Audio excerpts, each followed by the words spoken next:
Oprah's exclusive sit-down with the Duke and Duchess of Netflix, Harry and Meghan, who accused members of the royal family of being racist. Tough charge. I'm sure that made their hackles rise. One of the signs of inbreeding is a risen hackle.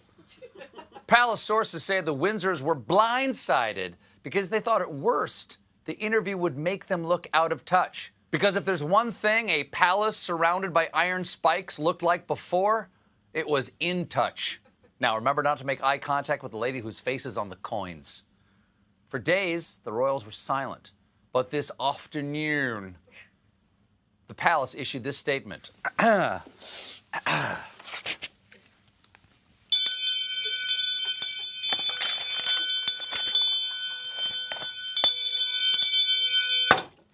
Hear ye, hear ye. A statement from her, hold on. A statement from Her Majesty the Queen. But first, to allow me to forget I'm an American who does not give a damn.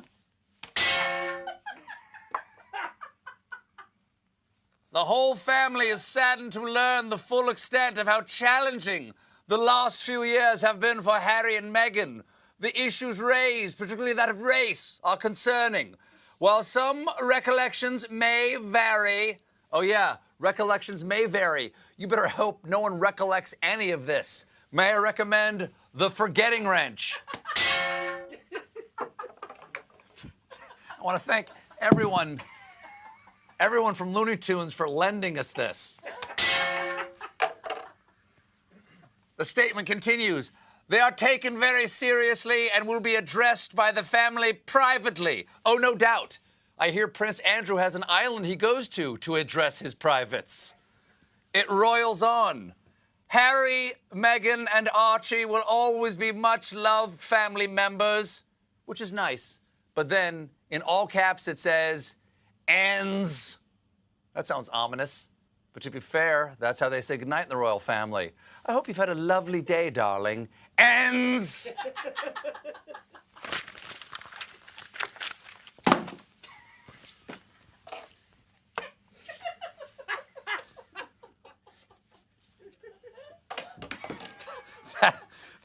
That actually hurts, by the way.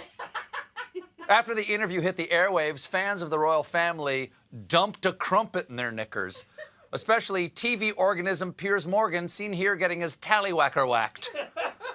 Morgan defended a royal family member asking Harry about his baby's skin color by saying this. Can I put to you just a scenario that may have happened? And I wonder whether you find this, you would automatically think this is offensive and racist. If you have two parents, one's white and one's black, as in Meghan's case, and she's pregnant and going to have a baby, is it racist and offensive for a family member to say, oh, what colour might the baby be? Oh, I know the answer. You're a spotted dick. Piers also responded to Meghan Markle's very personal revelations about what she went through at Buckingham Palace. Meghan has, within this interview, said it got so bad that she was suicidal. I'm sorry, I don't believe a word she says, Meghan Markle. Well, Hello, Suicide Hotline, Piers speaking. Oh, really? I don't believe a word you're saying. Oh, you're on the bridge right now? Really? If you're so miserable, why don't you prove it? Hello? Hello? Another hang-up. Third liar of the week. As much as Piers loves to dish out the criticism, he sure can't take it. I understand that you've got a personal relationship with Meghan Markle, or had one, and she cut you off.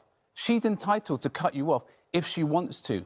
Has she said anything about you since she cut you off? I don't think she has, but yet you continue to trash her. OK, I'm done with this. No. Sorry, no. Sorry. Do you know what? That's pathetic. You can trash me, mate, but not my No. See you later. I'm being... Sorry, can't do this. Piers Morgan is such a baby, someone at Buckingham Palace just asked what color he's going to be. Piers didn't just storm off the set in slow-motion twit-snit. He stormed off the whole damn show because a few hours ago, his network announced Piers Morgan has decided now is the time to leave Good Morning Britain. Enter Stephen Colbert, the late-night comedy maestro with a razor-sharp wit, who didn't just critique Piers Morgan's endless Meghan Markle vendetta, he absolutely eviscerated it. In his signature style, blending biting satire with surgical precision, Colbert unpacked Morgan's obsessive media crusade against the Duchess of Sussex like a comedic forensic analyst. With perfectly timed jokes and surgical comedic deconstruction, he exposed the underlying toxicity of Morgan's relentless media attacks, turning Morgan's own inflammatory rhetoric into a hilarious mirror that reflected his own absurdity. It was more than just comedy. It was a masterful public dismantling of media sensationalism, showing how personal vendettas masquerading as journalism can be both harmful and utterly ridiculous when held up to genuine scrutiny. Karma's boomerang, when media gossip comes full circle. Remember how we talked about karma and its sense of humor? Well, Piers Morgan is another prime example of how negativity has a way of bouncing right back at you. If Albie Amona was the internet's keyboard warrior, Morgan is the media's grand maestro of controversial commentary. His relentless attacks on Meghan Markle weren't just criticism, they were a masterclass in mean-spirited journalism. Morgan seemed to wake up every morning with a mission to dissect, criticize, and essentially drag the Duchess through the media mud. His comments went beyond mere opinion, often crossing lines into what many saw as racist undertones and deeply personal attacks. The irony? Morgan built his entire media persona on being brutally honest, which often translated to being brutally unkind. Just like our previous example with Albie, Morgan's constant negativity wasn't just about disagreement. It was about creating drama, generating clicks, and seemingly enjoying the power of his platform to tear someone down. But karma, that universal boomerang, has a way of making sure everyone gets a return ticket on the consequences express. Karma strikes again. When late-night comedy meets royal drama. Enter Stephen Colbert, the late-night comedy maestro who's got a knack for turning serious drama into comedy gold. When Piers Morgan's relentless Meghan Markle takedowns hit peak ridiculousness, Colbert swooped in with his trademark satirical scalpel, dissecting Morgan's rants like a comedy surgeon. Imagine a maestro of mockery, wielding wit sharper than a boomerang, spinning Morgan's dramatic narratives into pure comedic brilliance. Colbert didn't just mock, he illuminated the absurdity, turning Morgan's serious pontifications into a laugh track that exposed the underlying pettiness. It was like watching a comedic karma ninja, effortlessly flipping Morgan's negative energy and reflecting it back with such precision that viewers couldn't help but see the hilarious truth beneath the drama.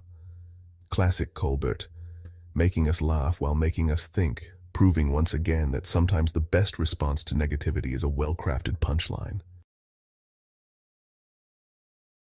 Karma strikes again, Piers Morgan's spectacular fall from grace.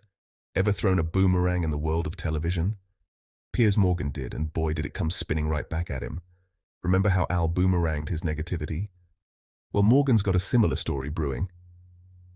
During a live broadcast of Good Morning Britain, Morgan spectacularly walked off the set after a heated discussion about Meghan Markle, essentially throwing his own professional reputation into a tailspin. It was like watching Karma's greatest hit, a moment so perfectly orchestrated, you'd think the universe was taking notes. His dramatic resignation wasn't just an exit.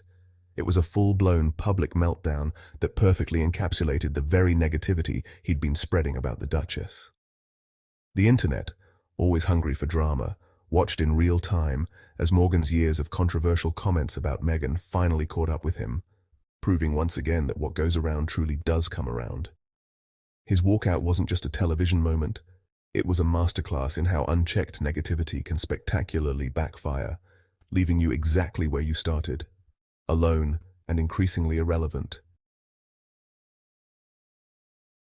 When late-night comedy meets media drama, Colbert's surgical takedown.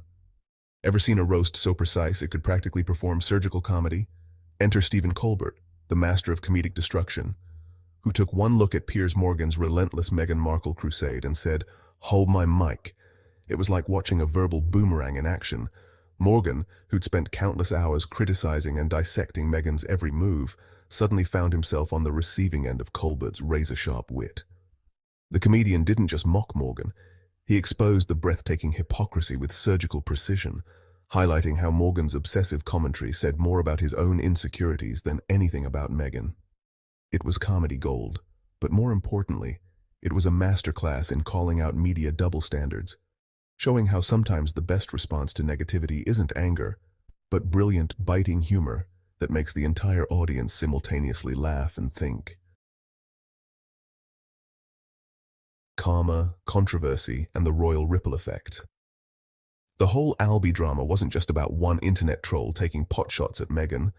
It was a symptom of something bigger brewing under the royal surface.